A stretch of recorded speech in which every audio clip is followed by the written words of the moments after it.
Melissa, thanks so much for coming on to chat with me today. I'm super excited to be connected to you. You are truly a very dynamic person who seemed to have a quite interesting career story from kind of, being an employee, working for others, but then also transitioning and doing your own thing at the moment. And I'm really curious to learn more about it. But give me a little brief of how did you come about to doing what you're doing today?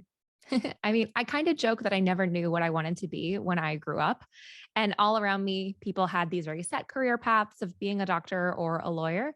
But at every step of my career, I think I got to where I am today by just saying yes to opportunities. So to give the 1 minute version, I graduated with a music degree that never got used after a brief stint in the music industry. And then I worked my way through full-time roles in live corporate events before moving into tech startups, before moving into the online course space.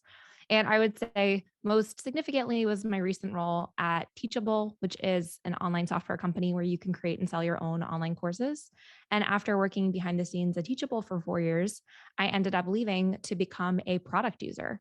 And so today, my business, Wit Wire, is an online course business where I help mostly entrepreneurs create and sell their own, not create and sell their own podcasts, create and launch their own podcasts. And it's been really rewarding and really interesting to now be on the other side where I've been serving creators like me for years. And now I get to be in their shoes and kind of bring my expertise to even more women around the world. So it's been very rewarding, although not a path I could have ever seen coming. And I love that. And I think that's so important to point out because a lot of people kind of, they do a lot of thinking about what is it that they want to do, but maybe it's more about doing and actually trying and experimenting with things. So what, I guess where did you find the opportunities? Was it just kind of, were you always kind of a person who just was like a go-getter and you have no problem meeting people?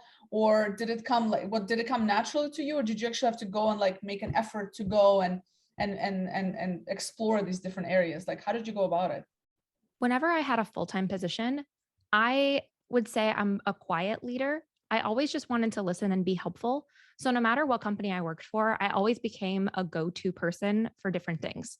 When it was event production, I became the go-to Excel expert, the go-to person who knew how to make operations run more smoothly. And I've always been a producer, the kind of person who is running things behind the scenes, making sure that everything is going smoothly. And so quickly you become, I think, invaluable to the right teams because you are elevating the work that they're doing by clearing all the obstacles, preventing them from being their best creative selves. And so I think the tie throughout my whole career has just been trying to be helpful. And the more help you can provide, I think the more opportunities come your way. It's just a matter of knowing what to say yes to. So even when I was working full time, I was also teaching here in New York at General Assembly. I was teaching Excel and data analytics classes. And people came up to me after class and they asked, "Oh, do you offer tutoring?" And I didn't, but I said, "Oh, sure. Let me get back to you with my rates." And I took their email address. I went home, I Googled rates, and I got back to them with a proposal the next day, and I was in business. And then same thing when somebody asked if I did business consulting. I said, "Of course, let me get back to you tomorrow with a proposal." And so I think that's a big misconception that when you look at a fully founded business, somebody who's a little bit further along, it looks like they had that idea the whole time. But I think what I've done is just be open to opportunities and just seeing how they've evolved.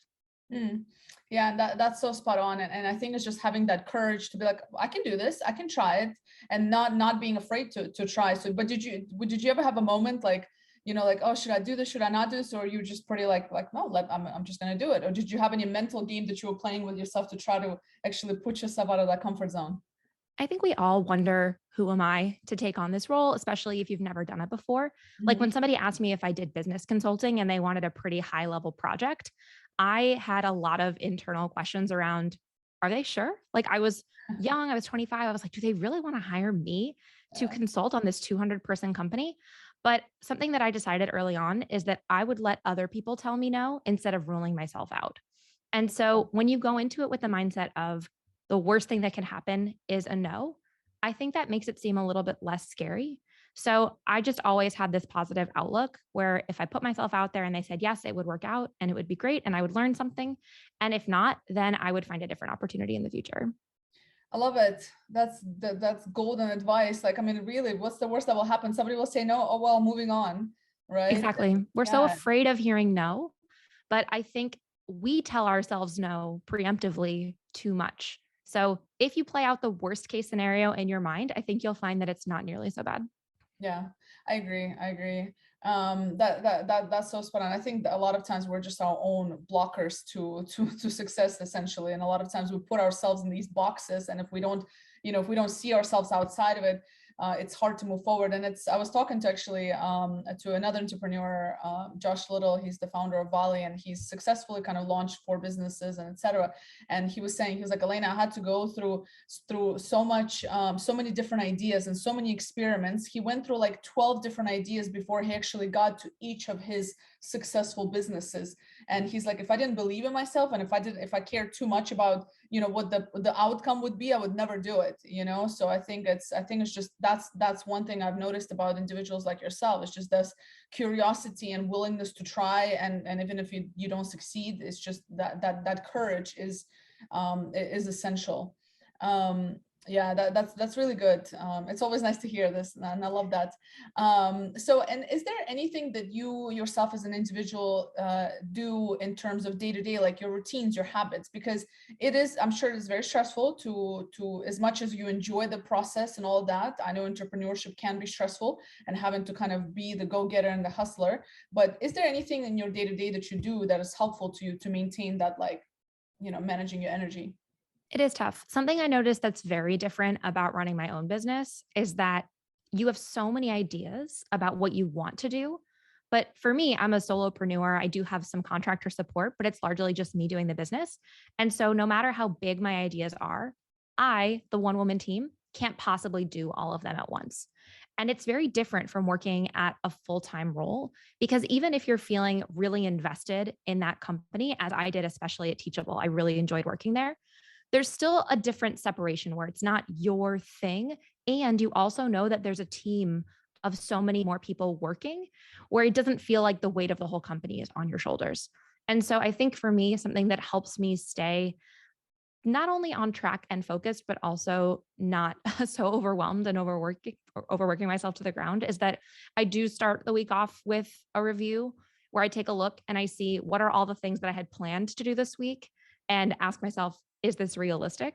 And then I reallocate work for that week or the next. And then I also do a monthly and a quarterly review. And I think people would be surprised to hear that I don't have a huge 5-year plan, a 1-year plan. Like, I have rough revenue targets, and I have a rough sense of what I would like my life plus the business to look like. But I think if I stay too narrow, where I say this is exactly what I want it to look like with exactly this many sales and these exact courses, then it leaves you closed-minded to what could evolve. And the online business industry that I'm in is rapidly changing. So I think it's to my advantage to adapt and to stay open. So that's why I like to do the weekly review is mostly about a task level assignment. The monthly is about strategic decisions, like what kind of content I want to focus on or what messages I want to put out there. And then the quarterly review is bigger picture. What's working in my business? What strategies have I seen now for a couple months or longer that I can assess? What should I stop, start, and continue doing? And then I just go from there. Mm. Yeah, I'm with you on the not planning far ahead. With my co-founder and I, we're the same way. We say, listen, what are we going to do today? Because we've realized, like, over the last 3 years, it's just like continuous pivoting. Like, we're always, whatever plans we have to pivot, and then like things happen, and etc. So I love that, and it definitely requires a certain level of discipline and consistency to do your own thing. Like, when I was working for employers, it's, you do have that team and you have a big brand right behind you, and it's like people are willing to talk to you. But then when you are your own brand, or you're creating a brand, it's like a majority of your network all of a sudden is not what it used to be, and now you have to almost start from scratch, and that requires a certain kind of motivation and just essentially just the drive to be able to make that happen. So shifting gears towards your brand at the moment. So Wit and Wire, why Wit and Wire? What is it like? Where did you come up with the name? I'm just always curious about that. So when I started the business a few years ago, I knew I didn't only want to talk about podcasting. That was going to be the thing that initially I felt I could help women do, especially because the technology can feel very daunting. If you've never launched a podcast or done anything similar, it can feel like a big black box on the internet. But beyond that, I knew the person I wanted to serve. And the person I wanted to help was somebody who wanted to earn money online, whether as a full-time online business owner or somebody who had something on the side, and whether it was coaching or courses. This was a woman who wanted to earn money, not through digital products, but through knowledge, through the creator economy. And so when I started the business, I knew I wanted to pick a brand name that could speak to that person, even as the actual courses may evolve over time. And so I picked Wit and Wire instead of something like Melissa's podcasting business, because I knew I didn't want to have the word podcast in the title.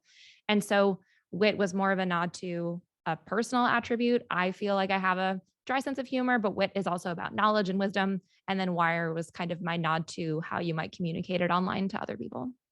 All right, very cool. And I don't know, I heard the statistic that now I think there's like 2 million podcasts out there or something like that, right? Yeah. As of 2021, Apple announced that there are over 2 million active podcasts, which is an especially big deal because a year ago they passed 1 million.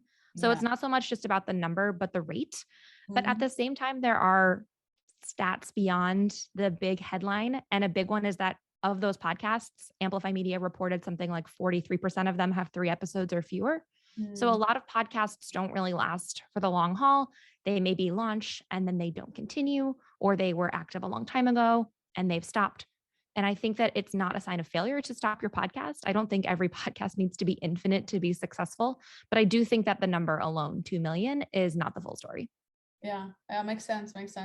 Yeah, I mean, it's definitely, I mean, as you know, and I know, it's a lot of effort, a lot of kind of putting in the work and time consuming, but you have to truly enjoy it and kind of, like I was telling you before we start recording, for us, like we said, let's just create content. We love it. We love talking to people. Let's start recording our conversations and sharing the knowledge and kind of insights with others. So moving into a little bit about podcasting, why did you see an opportunity here going into podcasting business? Like, how did that come about? So at the time, I had already been hosting and producing podcasts for a few years. I had my own podcast just for fun called Book Smart, about personal development books, that started to grow pretty organically when we started to get picked up. And then, based on the success of that podcast, I saw an opportunity at my full-time job at Teachable, where I pitched the CEO that we should have a podcast for the brand. It wasn't necessarily my job to do that, but I just felt like it could be helpful to really show people what it was like to be an online business owner, instead of just talking about the features that you would need in a tool to create a course. So I had both of those podcasts under my belt. And then when I knew I wanted to start my own online business, I wanted to start by staying focused. And some of my strengths are teaching, because I had been teaching for so long at General Assembly in New York. And I also feel like I have a knack for making complex techie things feel more attainable. And so the world of podcasting, I felt, was one where I had the experience as a host, I had the background as a teacher, and I also had kind of the third secret sauce element of my full-time role as the director of marketing at Teachable, where I could bring those skills together to really help more women launch podcasts. And at the time, some women were talking about podcasting, but to be honest, it was mostly white men. And I felt like I could enter the arena and present a literal new face. And then I really am still on a mission to amplify more diverse voices, not just in podcasting, but in online business. So I think that was a combination of just all the right elements for the very start of the business. And so from your perspective, what do you see as the future of podcast? Let's say the next year, how do you see the space evolving, and what are some opportunities available to individuals in the space? I think some of the big things that Apple and Spotify are doing are in the realm of, I'm going to call it creator monetization, as well as engagement. So in 2021, Apple announced a feature called Apple Paid Subscriptions, which means that if you're listening to a podcast in your own app, if the host has enabled it, you may have the option to pay for additional locked content, or you may only see some episodes for free. This is a trend that is not just in podcasting. Spotify soon followed. But other social platforms like Instagram, TikTok, even YouTube, they all have built-in forms of creator monetization, where more businesses are trying to figure out native ways for their creators to get paid by their followers, by their listeners. And so I think that's interesting, because some trends make more sense for businesses of different sizes. And to me, the Apple subscriptions tool specifically makes way more sense for networks or bigger shows. Because the reality of podcast listening is that most people choose their own app. It isn't true that 100% of your listeners are on Apple. So when you create your episode, it's not going to serve you to tell people they have to go to Apple to unlock more content and pay you if they aren't already there. So for most independent podcasters, third-party tools like Patreon or our own businesses are still going to be more profitable. But I think that's an interesting future to consider. And then the other one Spotify is trying to pioneer is in-app engagement. So within the last few months, this is late 2021, Spotify rolled out features like in-app polling or other elements where you, the listener, could engage with the podcast based on what the host has put out for you. And they're also experimenting with video in Spotify. So I think it'll be interesting to see how engagement goes up, because that's the big trend within the last year I've noticed is that while podcasting used to be more like radio, very one-way street, nowadays, because of all the interaction online, there's a lot more two-way communication where you expect to be able to reach the host in different ways. So I think it'll be interesting to see how all of that continues to develop. All right. So, and what do you think is the biggest mistakes that people make when it comes to podcasting? So many, but I mean that in a Top loving three. way where you just don't know. Like when I went into podcasting, you just don't know what you don't know. So I think a few of them, let's start from the perspective of somebody who hasn't started a podcast yet. I think a big mistake is that a lot of hosts rush right into launching. Like they try to record their first episode as quickly as possible and just release it, but then they haven't done anything to produce the next episode. And so something that you can do as a kindness to yourself is record a couple additional episodes before you launch. That way you're not immediately on a hamster wheel, because that's one of the biggest reasons that people don't last more than those 3 episodes we talked about earlier. It's called pod fade. And then I think another thing that new hosts could do is consider not just what the topic of your podcast is, but who it's for.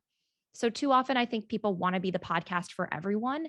And you look to celebrities and you see that they're just kind of talking about whatever, but they are celebrities. They can do whatever they want because they have such a large audience. Instead, you want to become the go-to podcast for exactly your right listener. And so something I like to imagine is, who would recommend this podcast to a friend? And if you don't have the clarity in your overall concept that somebody could recommend you to a friend, it's going to be tough to grow, because all the successful hosts that I know credit word of mouth as a major sign of their growth and a cause of their success, I should say. So if your podcast is about, let's say, yoga, even that is not specific enough, because yoga is a topic, but depending on who it's for, is it for teenagers? Is it for hip pain? This ultimate listener will really shape the lens with which you create your content. So I think even more important than the topic is just getting clarity on who you're talking to. So those are some mistakes I would say that new hosts are making. Do we want to talk about maybe some experienced host mistakes that I see? Sure. Yeah. I would say the biggest one is around expectations for monetization, especially because when you look out and you see maybe your favorite bigger show, of course they all have sponsors. But I think a lot of hosts go into podcasting assuming that the road to money is step 1, launch podcast. Step 2, build up my audience. Step 3, have a big enough audience that I could start to pitch sponsors. And then step 4, start earning money. In reality, it may take you a long time to build up an audience. That's going to depend on how big your existing network or audience was when you started the podcast. So to me, the question isn't how long does it take to hit a certain audience size? Instead, I want to ask, how can I actually start earning money no matter my audience size? And is sponsorship that lucrative? So that's the big mistake I see, is that people come to me and they ask the question, how do I find sponsors? But the right question should be, how do I earn money podcasting? Because sponsorship is not going to be the most lucrative, even if you have a large show. If you have a business, using your podcast as a marketing channel to promote your own business, your own products and services is always going to be more lucrative than trying to get sponsors. So if you want to talk about your own business, my biggest recommendation there is that your episode should not feel like a giant infomercial. Instead, I would recommend finding a 30-second spot on your podcast, whether it is a traditional mid-roll or pre-roll ad, or you can include something in the outro at the end of an episode. Take a dedicated 30-second spot to give a very clear call to action about either something free on your website or a direct description of your business, because people will not only remember it more, but they'll respect it more because they won't feel like they're just being pitched for 30 minutes straight. So many interesting things you mentioned. So let me just uncover some of this. One question I have is, from your experience with podcasts, is there a length, because I hear this all the time, is there a length to it? Like, are shorter ones better, or does it depend on what you're talking about, your industry, the length of the podcast? I think it depends on who your listener is. If your Mhm. listener is really busy, then giving her a 1 hour episode may not be the right fit. But overall, I've seen podcasts have huge success ranging from 5 minutes to an hour or even longer. But my general advice is that anything under an hour is what I would recommend for two reasons. One is that I think even psychologically, an hour and 1 minute feels so different than 59 minutes when I see an episode queued up. And then the other, I would say, more tactical reason is that if you reach a point where you want to outsource your editing, editors charge differently if your raw recordings are more than 60 minutes long. So Mm. I would say keep it under an hour. And then keep in mind, too, if you're editing your own podcast, the longer the recording is, the longer your editing will take. So keep it under an hour, but anything in between there, I think, is totally up to you. And is there any kind of topics that you see, statistically more popular? Like, is it specific business topics? Is it topics around personal development? Is there such a statistic? I don't think so. There are categories in Yeah. Apple. Mhm. So there are data points around which are the most crowded, which are the most popular. But to me, that doesn't indicate which have the most potential. To me, if you look around the internet, you look at YouTube, you look at blogs, you look at podcasts, if you see something out there that's similar to the topic that you want to talk about, that can validate demand for your concept. And I think my best advice around choosing a topic is that if you don't see your topic anywhere, that's a bigger red flag than if you see a lot of competition, because competition validates demand. And the thing that will stand out about you is probably not coming up with a brand new topic that's never been done. It's applying your background or your perspective to an existing topic and then just deciding who you're for.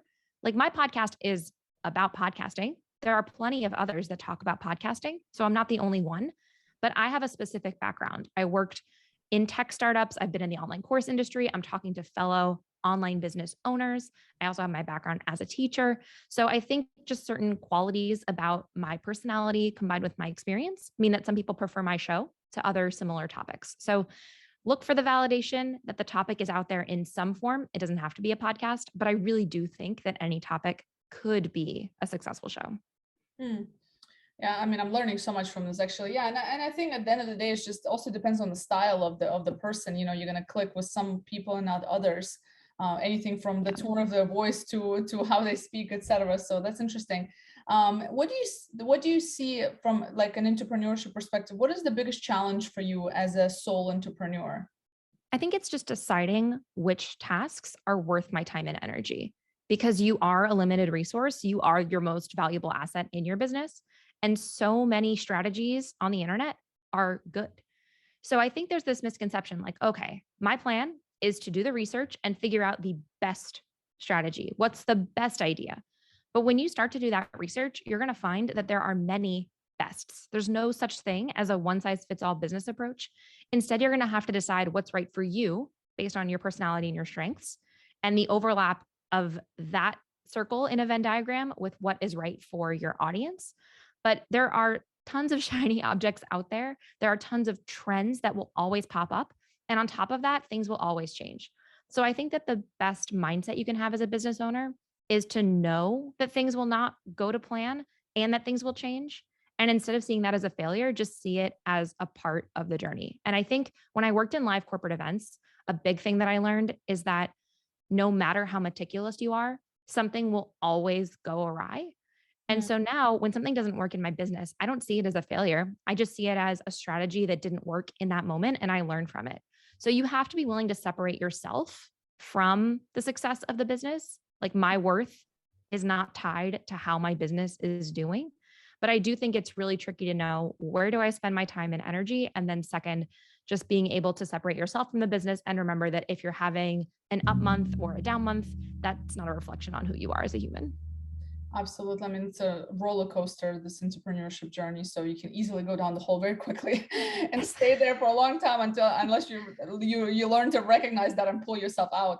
Absolutely. So where do you kind of I guess, who do you go to, or where do you go to have these conversations? Because I assume maybe you either maybe have mentors or coaches. Do you work with somebody? I'm asking only because for me it's been so vital in my career and my business. Like I don't know how people survive without it. I'm curious, like, do you have any go-to kind of strategies when you're like, I'm just stuck, especially as a solo entrepreneur, like I'm just stuck? Like, do you have people you go to advice for, books, resources? I think mentorship is an interesting topic because I have always been a reader. And so instead of having coaches, people who I was talking to maybe in person, I feel like books gave me a lot of mentorship, and then online courses as well. And so for me, it just depends on what I'm trying to learn. Like when I was trying to learn SEO strategies, I sought out an expert and purchased a course and then went through it. And depending on the mindset I'm in, maybe a different book could be useful. So I'm very objective oriented, I guess, when it comes to mentorship and learning. And I'm also very self-directed. But I think that I still don't want to downplay the value of having humans in your life. Like throughout my work at Teachable and my professional career, I've just been really lucky to connect with other people who understand my industry and who I can lean on for support. But I do think that my biggest mentor have been the people whose online courses I have purchased and then gone through. And that's valid. I mean, absolutely. I agree with you. I think that, I mean, you're not always going to be able to find a mentor, the right mentor that's going to be able to give you that advice. I think that, I mean, I also go to books and learning online. I mean, when my co-founder and I started our startup, we were like, we didn't know a lot of things. I mean, we don't know what we don't know, right? It's like a guessing game. We're just like, well, let's just experiment with this. And we had to teach ourselves everything because we couldn't afford necessarily to go and take, you know, specific courses with SEO. That's his thing. So he loves that part, thank God, because I'm not that person. So, but it's but yeah, so we had to teach her. I mean, I think we watched every YouTube video about startups that there is, you know, just to teach yourself. So yeah, I think mentorship comes beyond just that face-to-face interaction. I think it comes from books as well. So valid point. And I think it's valuable for people to take away because again, you don't always have access to the right mentors. So I think books and online courses are probably your best bet. So that's great. Where do you hang out on social media these days? I'm on Instagram mostly. Social media for me is strictly professional. Like as a human outside of work, I don't use social media at all. So I use Instagram and decided that for me, it made most sense to just focus on only one platform instead of trying to be everywhere. And I do think, especially right now in 2021 with TikTok, Clubhouse, a lot of new apps have risen very quickly this year. And I think that more than ever, business owners may feel pressured or they may feel the pull of should to be on all of those apps. But I don't think that's true. I think for me, at least, quality over quantity is what has worked best for me. And so that's why I've stuck really almost exclusively to Instagram. I'm with you there. I don't know how people, I don't even know how to use TikTok. I watched, it's too complicated. It would take so much of my time to even, you know, so I'm with you on that. TikToks and the snaps, I was never into it. But yeah, it's just interesting because you're right. Everybody, there's a lot of pressure to kind of be everywhere and etc. And that brings a point of, in terms of mentorships, and like some people will be like, oh, well, you should do X, Y, and Z. And then at the end of the day, I think being objective, as you said earlier, and being able to kind of check with yourself and say, what's the right thing for me and my business? I think that's essential because yeah, you can get lost very easily into these social media, and it's such a time consuming thing. So where, if you had a magic wand with your business or just in the world of podcasting, what would you like to see happen? For my own business or in the world of podcasting? One and the other. Give me both. For my own business, I think that the thing all business owners crave, frankly, all podcasters as well, is a consistently growing audience. And so if I could just have a magic inbound stream of leads, I think that would be, I mean, that would be magic for sure. Yeah. Just exactly the right people coming into your world, because I really love the courses that I've created. I've put a lot of time and care into really trying to be helpful and to serve others. And so if I could just have more people come to me easily and consistently, that'd be amazing. Yeah, absolutely. And what about in the world of podcasting? Yeah. So for podcasting, I think the trickiest part is that there isn't an algorithm. Let's compare that to YouTube. When you have a YouTube channel, you are in a search engine.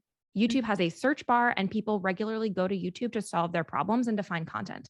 And even one step beyond that, Google owns YouTube. So when you Google something, some of the first results that come up are YouTube videos. Right. Now, having a YouTube channel has its pros and cons as well. So I don't think YouTube is a better or worse strategy than podcasting. I just think it's different, and different things suit different people. Where I think podcasting is challenging is the fact that there's no algorithm. There's a big misconception as well there that people could somehow do really well in Apple. But the only charts in Apple are just the top podcasts in different categories, or they have they're in a network with Apple. And so I would say that being on a chart in Apple is a sign of growth, not a cause of growth. There used to be different charts. 5 years ago, there was something called New and Noteworthy. It is still in Apple now, but it's much different. So I think people are trying to work this algorithm in a way that doesn't make sense. And in fact, most people find podcasts because they have been recommended by a friend. Maybe you're searching online and you just happen upon a podcast. It's more similar to how you find a blog or a business than it is how you may find somebody through a social media algorithm. So I think that's a misconception. On the plus, though, podcasting really breeds trust and relationships, because there are very few content mediums where people will pay attention to you for an hour straight and really get to know you and your personality. So podcast listeners are buyers. Before, I said I could go to YouTube to solve a problem, but I may never go back to that creator ever again. I got my video, I got my question answered, and I'm out. So podcasting, yeah, maybe it's harder to find listeners. And so my magic wand wish is that discoverability could be improved somehow in the world of podcasting, making it easier to find new shows and connect the right listeners with the right podcasts. But there is still a lot of good to be found because those relationships are so deep. All right. Good stuff. This is very valuable information, and let's hope these magic ones work. I love it. I never knew actually about the I just didn't think about the algorithm part. You're absolutely right. It's a different game on these platforms. Very interesting stuff. Listen, thank you so much for taking the time. It's been really great to talk to you and learn more about you, and hope we can have another conversation when some of those magic ones come true and we can revisit this. I'll keep a lookout. Yeah. Thanks so much. Thanks for having me.